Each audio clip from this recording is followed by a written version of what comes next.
Hi, my name's Isaac, and this is a 1995 Volvo 850. And today, I'm going to tell you guys a little bit about the history of this car, why the 850 is so important to me in particular, and also why, as the title says, I believe the Volvo 850 is the most important car of the 1990s. What?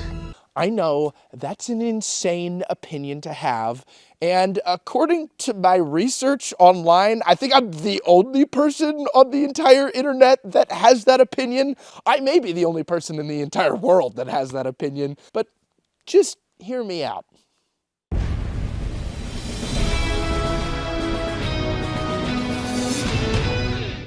I'm going to start today's video out with a brief history of the development of the 850 and kind of how it came to fruition, but honestly, I don't feel I'd be able to do it the same justice that Andy over at Big Car has already done. He has an incredibly thorough video on the development process of the 850, and I'll leave a link to that video in the description below. Today, I primarily want to focus on the 850 once it actually hit the market, some of the special variants of this car, and the legacy that it's left on the automotive industry as a whole. Our story begins in the year 1978, when Volvo started development on a smaller version of their 700 model. Dubbed Project Galaxy, this would eventually become the 850. And this car wasn't just the next Volvo in the manufacturing lineup. Volvo hadn't been doing particularly well, so this was incredibly important for them and the country of Sweden as a whole.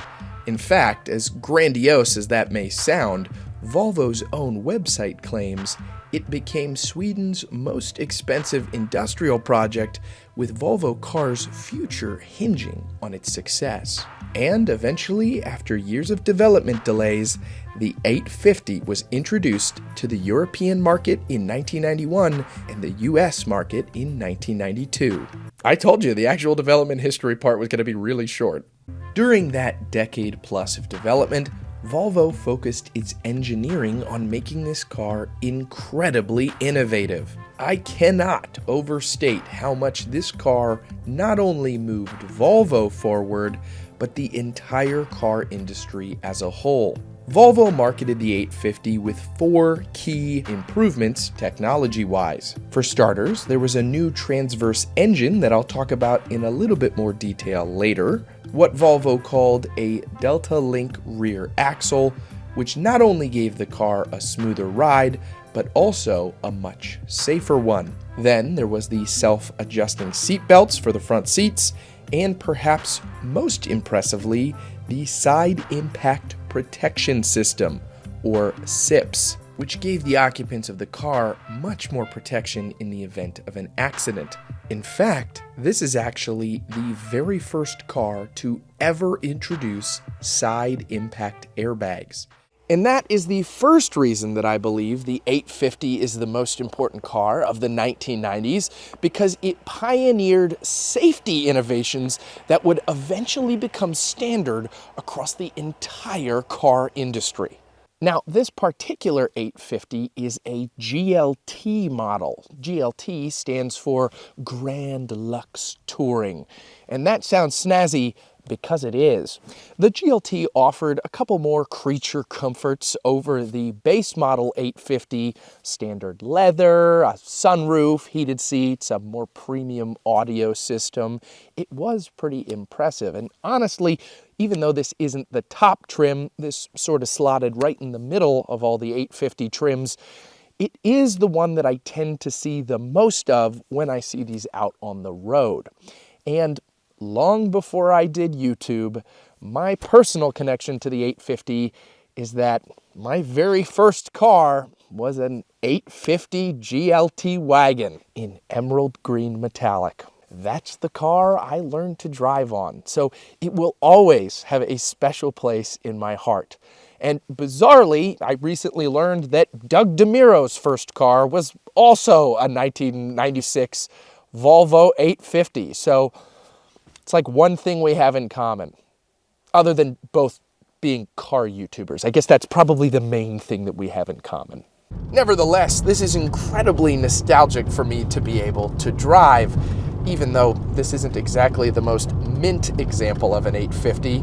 Maybe that's what makes it so nostalgic for me, because my 850 was by no means a mint example of one. I got it for $1,500, and it had quite a few quirks. Though, I will say, these are generally very reliable cars. I have seen these go up to like 400,000 miles and past that. The one I'm driving today has 220,000 miles on it, and it's still driving, though it definitely is struggling with some different issues in the transmission and the engine. Okay, check engine, I understand, but what does up mean?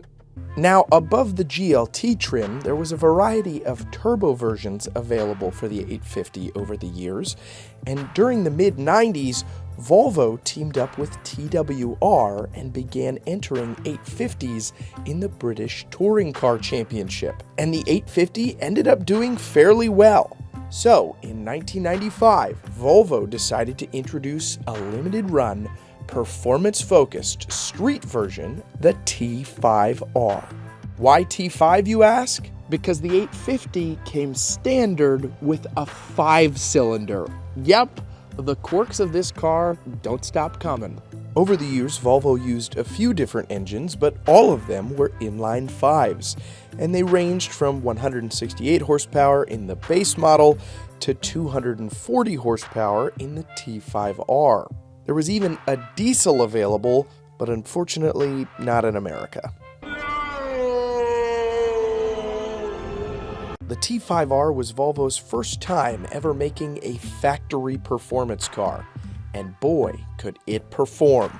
In addition to this sick spoiler, it had more horsepower, a special overboost function, and a Porsche-tuned automatic transmission. There was also a manual transmission available on the T5R, but unfortunately, that was also not available in the United States. Follows the same pattern. All of this added up to a 0 to 60 time of 6.7 seconds, which sounds slow in the modern world where a Tesla can do 0 to 60 in 1.9 seconds, but for a station wagon in the 1990s, this was incredibly fast. And the T5R was incredibly successful for Volvo. This was also the first time the R badge was ever used on a Volvo. Without the 850 T5R, we may never have gotten such sleeper hits as the S60R and the V70R, which is another reason I believe the 850 was the most important car of the 1990s, because it shifted Volvo's brand reputation from safe to safe and cool, while also showing the industry that turbocharged versions of regular sedans and wagons could sell well. Who knows? If this car didn't pave the way, we may never have gotten quirky cars like the Hyundai Ioniq 5N. Okay, look, I had this really long diatribe that I was going to go on about how Volvo revolutionized so many different things, but I felt like that was a little too long-winded, so I just made this meme instead. I feel like this meme really summarizes what I'm trying to say. After the success of the T5R, Volvo decided to make another. In 1996, they introduced the 850R. Dropping the T5 moniker, the R was a more simplified version of the T5R. While it still retained the same engine and horsepower, it didn't have the same suspension, exclusive color, or aggressive body kit that the T5R did. While still impressive, it's nowhere near as rare or beloved as the T5R. And by this time, Volvo was slowly transitioning the 850 out in favor of its new wagon, the V70, which largely appeared like a mid-cycle refreshed version of the 850. But it was built on a new platform, and Volvo wanted to create a car with broader appeal, and in 1997, the 850 was officially phased out. While the 1990s had much more iconic cars, let's face it, no kid had an 850 poster on their wall. That being said, I was looking to see if there was any official posters, and I found this fake one that this guy on Reddit made, And if it actually existed at the time, I would definitely have had this on my wall because this goes hard. Anyway, the 850 was monumental for Volvo. It was successful, brand-altering, and truly industry-changing. As each new model year was introduced for the 850, Volvo never stopped innovating on it. And nowadays, it might be more common to see a V70 or a V90 out on the street, but I think it's more special whenever I see an 850, and I hope that after watching this video, it'll be special when you see one too. Well, that's just about going to wrap up my history video on this Volvo 850.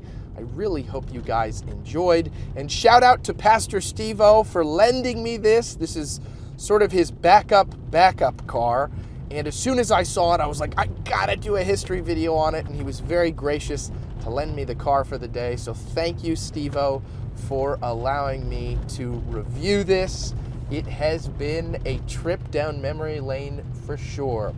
I can't wait to hear what you guys think in the comment section. I feel like this is probably going to be one of the angriest comment sections I've ever had, or at least one of the most heavily debated. Before I go, though, I always like to mention that I am a Christian, and if you have any prayer requests, I would love to be able to pray for you. So you can leave those in the comment section as well. Wow, this is going to be a crazy comment section. And lastly, I always like to close out all of my videos with a scriptural reading. This video, we're going to keep it pretty simple. John 3:16, "For God so loved the world that he gave his only begotten Son, that whoever believes in him shall not perish, but have everlasting life." All right, guys, I'll see you next time. And remember, no matter what vehicle you have, I hope it lasts you a long time and it serves you well. Take care.